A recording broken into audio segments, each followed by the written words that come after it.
కళ్ళు కనిపిస్తలేదు. కళ్ళ నిండా నీ అందమే నిండి ఇంకెక్కడ కనపడతాయి? Oh silly. Give me a certificate. For what? For being silly. అదాల ఆ చెరువు దగ్గర కనపడ్డప్పుడే అనుకున్నాను. అనుకున్నారు? వండర్ఫుల్. నాన్సెన్స్. ప్లీజ్. ఎవరే? ఎవడో road side Romeo. Sunday coffee అయినా తాగుదాం.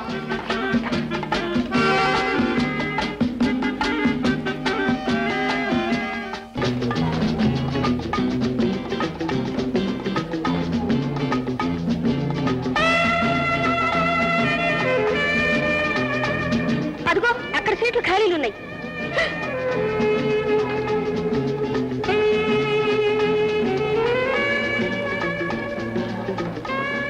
మిస్టర్. yes miss. ఏమిటి నీ ఉద్దేశం? ఏమిటి మీ ఉద్దేశం? మేము ఇక్కడ కూర్చోవాలి. Okay welcome. కూర్చోండి. సీటు ఖాళీ చేస్తావా లేకపోతే మేనేజర్ తో రిపోర్ట్ చేయమంటావా? ఏంటి? What is it? చూడండి తను అలర్ట్ చేస్తున్నాడు. ముందు తన బయటికి గెట్టి. Hello Madhu Ranga. Very good. ఎంత కాలం అయిందిరా మనం కలుసుకుని? ఎప్పుడు వచ్చావు? ఈ మధ్య. Very good. Very happy to see you. Come on. రండి. ఒక ముఖ్య ప్రకటన. ప్రఖ్యాతి చెందిన క్రీడాకారుడు, నటనలో బంగారు పథకాన్ని పొందిన ఉత్తమ నటుడు, మధుర గాయకుడు, నా స్నేహితుడైనది గ్రేట్ మధుని తన గాన మాధుర్యం చేత మనల్ని ఆనందపరచవలసిందిగా నా తరఫున మీ తరఫున వేడుకుంటున్నాను.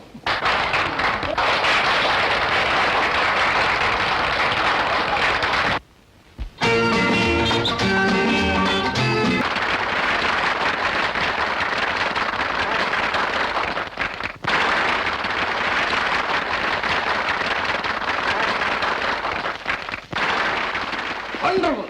Really marvellous. ఇవాళ నువ్వు నాతోనే పనిచేయాలి. Please SIT down. ఇప్పుడే వస్తా. All right.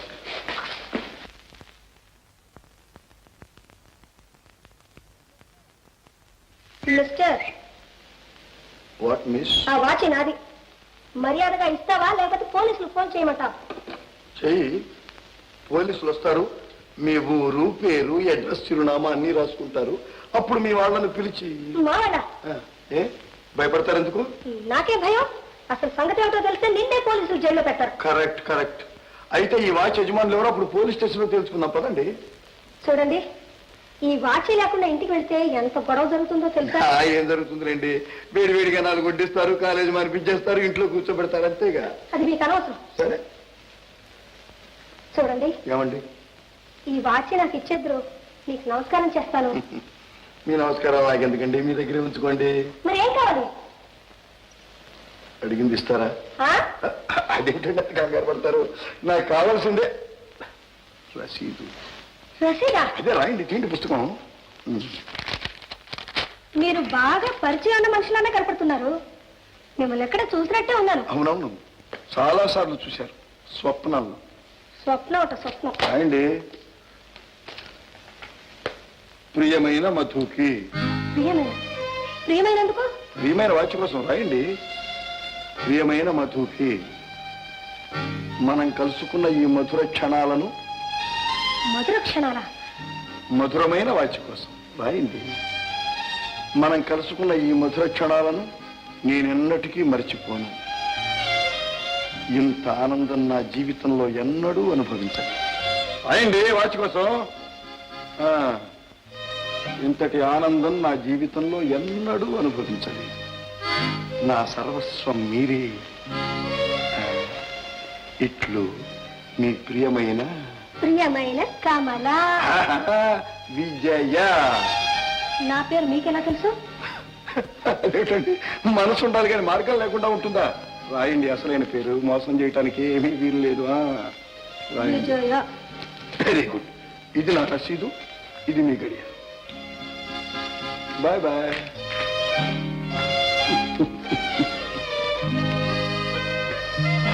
ఒక డిసిప్లిన్ లేదు, ఒక టైం లేదు, ఒక పద్ధతి లేదు.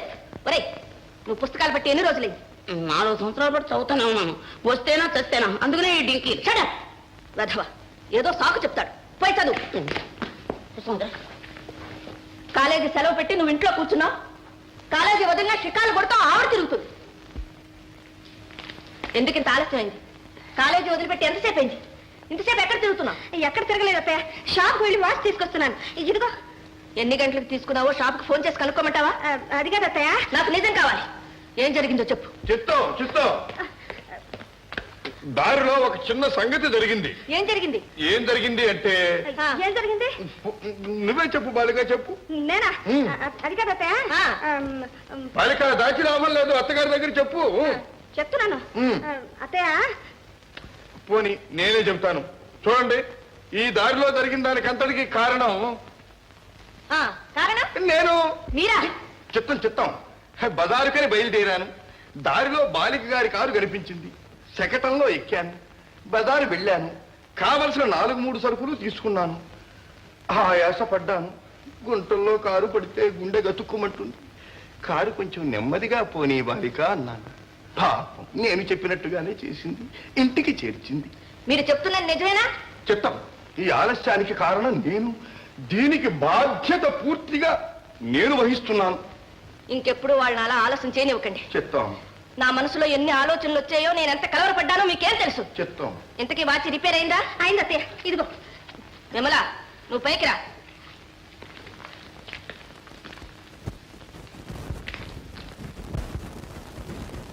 కొద్ది దొరికింది కిరాతకురాలు. పొరపాటు పడ్డావు బాలిక. ఆమె అంత కఠినంగా ప్రవర్తిస్తున్న మాట నిజమే, కానీ అంతా మీ మంచికి అలా చేస్తుందని అస్మదీయుల అభిప్రాయం. ఏమిటి? మా మంచి కోసమా? మీరు వెర్రి బాబా మాస్టర్. ఆవిడ సంగతి మీకేం తెలుసు?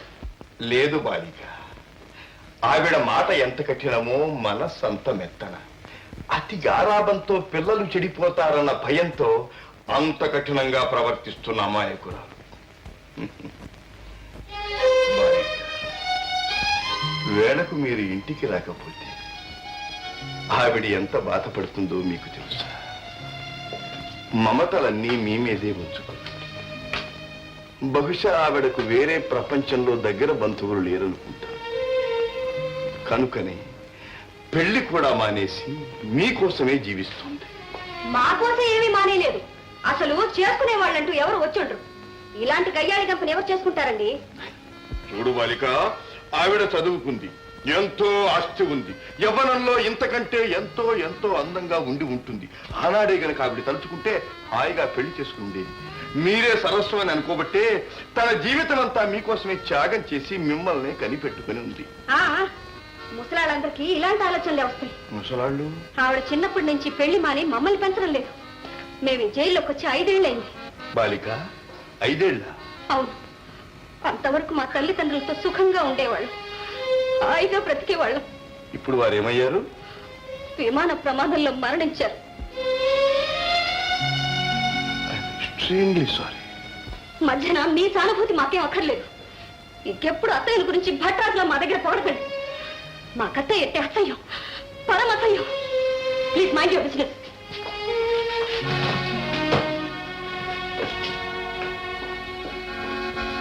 డొక్కు మాస్టర్కి అత్తయ్య దేవతలో కనిపిస్తుందట. యవ్వనంలో అందంగా ఉండేదట. ఈ ముసలి మాస్టర్కి ఓ పాఠం చెప్పాలి. చెప్తా. ఏం జరిగింది? నువ్వు చాలా అందంగా ఉంటావని.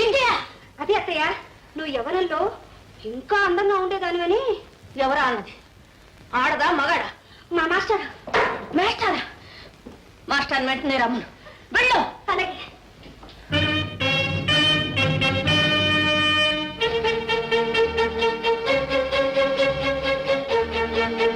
చిత్తం, మీరేదో రమ్మని కబురు పంపారు. ఎంత ధైర్యం మీకు? నోటికి ఎంత మాట వస్తే అంత మాట అనడమేనా? చిత్తం, ఏమన్నానండి? నేను అడిగిన దానికి సూటిగా సమాధానం చెప్పండి. చిత్తం, నేను మీ కంటికి అందంగా కనిపించాను, నిజమేనా ఆ మాట? లేదండి, అంత అబద్ధం. అయితే మా పిల్లలు అబద్ధం ఆడారా? నేను యవ్వనంలో ఇంకా అందంగా ఉండేదానని మీరు ఆ మాట అన్నారా లేదా? చిత్తం, అసలు సంగతి ఏమిటి అంటే నేనప్పుడు వాళ్ళకి మంచి సలహా ఇస్తున్నానండి. నా గురించా? అబ్బే, అదే కాదండి. అందం గురించా, యవ్వనం గురించా? ఇలాంటి పనికి మాలిన విషయాలైనా మీరు వాళ్ళకి నూరు పోస్తున్నది? అబ్బే లేదండి, అదేం కాదండి. మీరు వాళ్ళని ఎంత ప్రాణ సమానంగా చూస్తున్నారో అది చెప్పాలనే. అయితే మాత్రం అందులో నా అందం గురించి ఎందుకు రావాలి అని. చిత్తం, రావాల్సి వచ్చింది కనుకనే వచ్చిందండి. మీరు వయస్సులో ఇంకా ఎంతో అందంగా ఉండేవారు అనుకున్నానండి. మీకున్నటువంటి అందానికి, ఉన్నటువంటి ఆస్తికి మీరే నిజంగా తలుచుకుంటే ఏ గొప్పింటి కోడలుగానో వెళ్ళి ఉండేవారు. అలాగే కనుక మీరు ఏ ఇంటి కోడలుగానో వెళ్ళి ఉంటే ఈ పిల్లల్ని వాళ్ళు ఆదుకోవటానికి కానీ, తల్లిని మించిన అనురాగాన్ని వాళ్ళకి అందివ్వటానికి కానీ ఇంకెవరు ఉండేవారో మీరే చెప్పండి. మీరు పొరపడుతున్నారు. అర్థం లేని అనురాగాలు వలకపోయడానికి నేను వాళ్ళని తీసుకోలేదు. చిత్తం. చనిపోయిన నా తమ్ముడి పిల్లలుగా సక్రమైన మార్గంలో పెట్టడానికి, తండ్రి లేని లోటు తీర్చడానికి వాళ్ళని నేను చేరదీశాను. చిత్తం. నాదే పొరపాటు. మీరు తండ్రి లేని లోటే తీరుస్తున్నారు. Of course. చిత్తం. కూర్చోండి. చిత్తం. పిల్లలు నా గురించి మీ దగ్గర చాలా కటువుగా మాట్లాడి ఉంటారు. బహుశా అందుకనే ఆ విషయాలన్నీ చెప్పారేమో. అదే లేదండి, వాళ్ళు మిమ్మల్ని గురించి ఏమీ అనలేదు. నేనే ఏదో మాట వరుసకు చెప్పాను. మాట వరుసగా? చిత్తం. అంతేనా? అంతేనండి. ఏదో మిమ్మల్ని పొగడాలనిపించింది, పొగిడాను. పొగడాలని ఎందుకు అనిపించింది? ఏమో నాకు మాత్రం ఏం తెలుసండి, అనిపించింది అన్నాను. ఇక ముందు అలా అనిపించకూడదు. ఇక అనిపించదండి. నా కంఠంలో ప్రాణం ఉండగా మిమ్మల్ని పొగడం. మీకు హామీ ఇస్తున్నాను. చూడండి, నాకు పాఠాలు టైం అయింది, సెలవిస్తే వెళ్ళిరండి.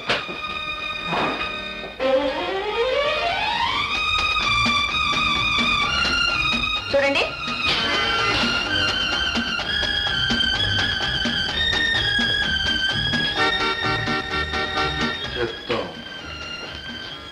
మీకంతగా నన్ను పొగడాలనిపిస్తే నాకేమీ అభ్యంతరం లేదు. కానీ అందం, యవ్వనం ఇలాంటి మాటలు పిల్లల దగ్గర అనకూడదు.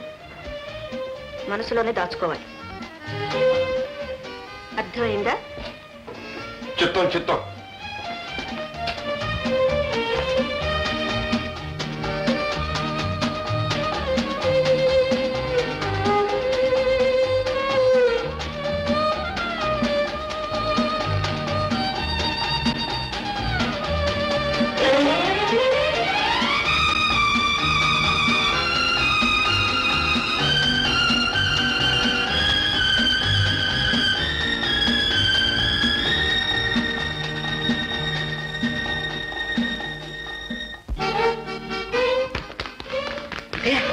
మంగళారతి అయిపోయింటుంది.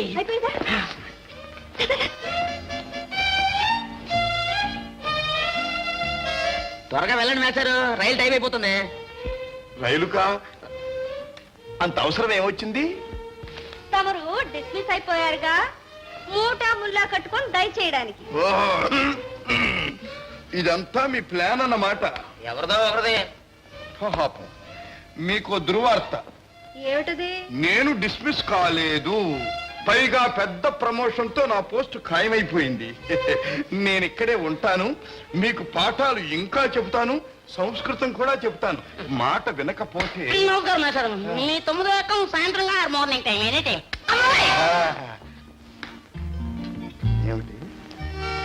ఏమిటి డొక్కు మాస్టారా? డిస్మిస్ చేయిస్తావా?